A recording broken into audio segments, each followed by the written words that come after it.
एक फूल फूलेला काशी दूसर फूल बनारस दूसर फूल बनारस हो। एक फूल फूलेला काशी दूसर फूल बनारस दूसर फूल बनारस हो। आरे तीसर फूल खिले मोर आंगनवा चौथ फूल आंचल हो। आहे तीसर फूल खिले मोर आंगनवा चौथ फूल आंचल हो। एक फूल फूलेला काशी दूसर फूल बनारस दूसर फूल बनारस हो। आहे तीसर फूल खिले मोर आंगनवा चौथ फूल आंचल हो। आहे तीसर फूल खिले मोर आंगनवा चौथ फूल आंचल हो। ई हो जे चारो फूलवा पवती त भोले के चढ़वती त भोले के चढ़वती नु हो।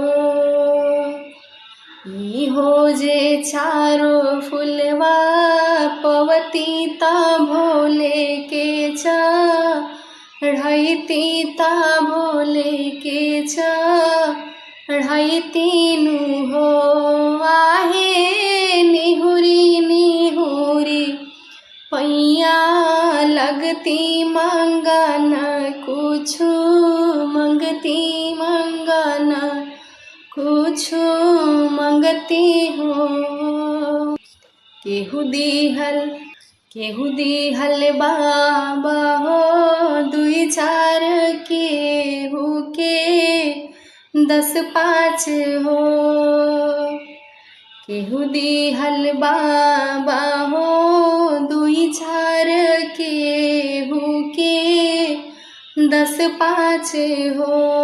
आहे महादेव बजनी जे खाड़े भैली दुवरिया नजरियो ना फेरेला नजरियो ना फेरेला हो।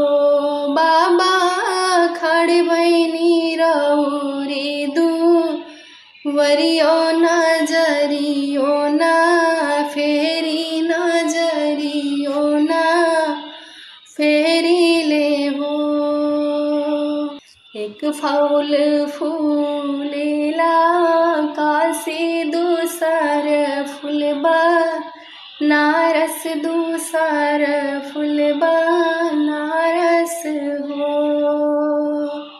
एक फूल फूलेला काशी दूसर फूल बनारस दूसर फूल बनारस हो। आहे तीसर फूल खिले मोर आंगनवा चौथ फूल आंचल हो। आहे तीसर फूल खिले मोर आंगनवा चौथ फूल आंचल हो।